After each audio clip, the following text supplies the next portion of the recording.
Welcome back to the Commercial Real Estate Show. I'm Michael Bull. Today we're talking about the hospitality market.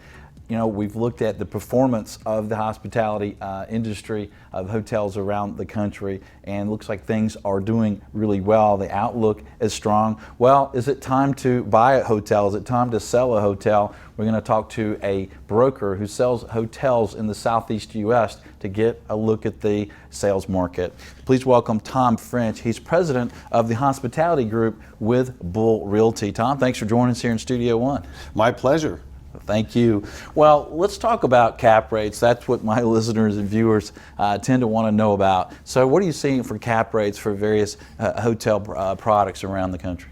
Well, what we do is we track cap rates in the Southeast, and we also then monitor them by the Smith Travel Research chain scale. Mm-hmm. So we've got a breakdown across the market. So what happens is the luxury market has lowest cap rates. Those that are in the economy and independent obviously are having the highest cap rates that are out there.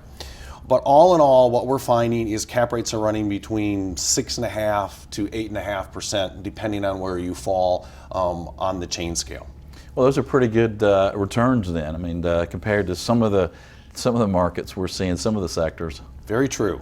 Yeah. What about the buyers out there? So, you know, who are the buyers and sellers? Who are the movers and shakers in this space right now? Well, you know, what we hear a lot is we've got people that are trying to buy and they're going, oh, I don't want to buy. There's, you know, the REITs are buying everything. And ironically, of the top 20 sellers last year, most of them obviously were REITs, which was different than what people anticipate.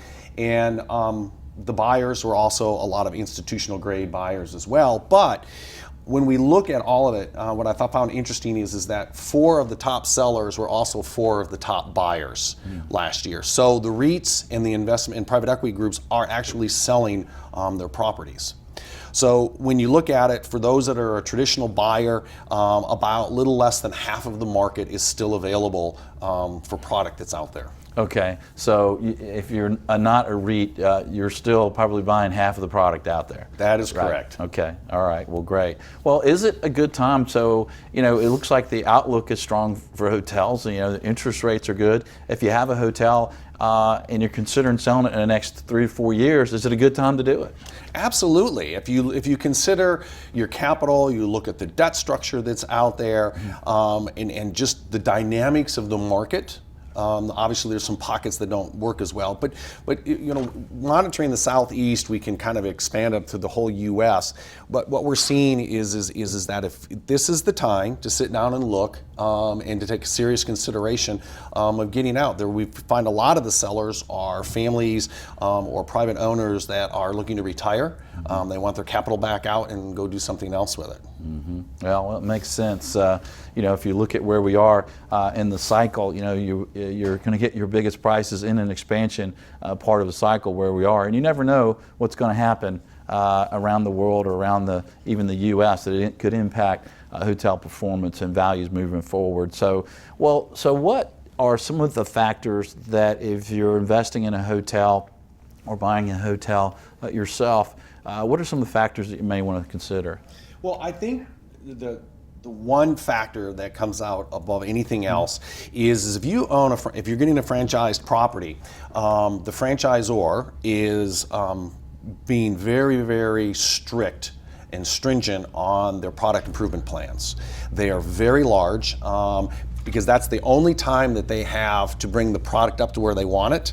And what we're finding is if the product is 8, 9, 10 years old, they're into a different phase or a different generation, and now they're going back and asking to have building exteriors done, signage updated, so that is triggering where the cap rate's going to be. So if all of that's done, cap rates are low. If it's not done and it still has to be there, obviously the cap rates are rising.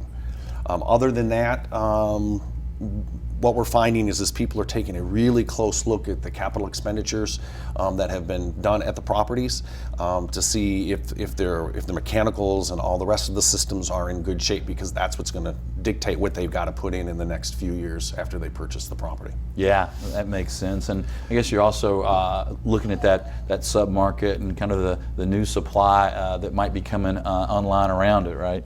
Yeah, from a supply standpoint, I mean, and I listened to what Mark Woodworth had said, I think everybody is still kind of amazed at the lack of supply. Obviously there are, like we said, there's pockets, but especially in the secondary and the tertiary markets. Those are still real strong markets.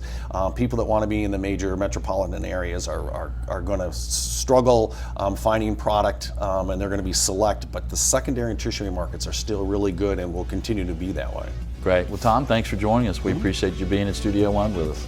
My pleasure. All right. Well, thank you. Well, stay tuned. Next, we're going to have a major developer and operator around the U.S. and get his look at the market and what he sees moving forward. Stay with us. I'm Michael Bull. This is the Commercial Real Estate Show. We'll be right back. The Commercial Real Estate Show is brought to you by Bull Realty, a great place to do business. Xceligent, information for the professionals. And Commercial Search, properties for sale and lease. To access these companies or for additional videos, podcasts, and articles, visit creshow.com.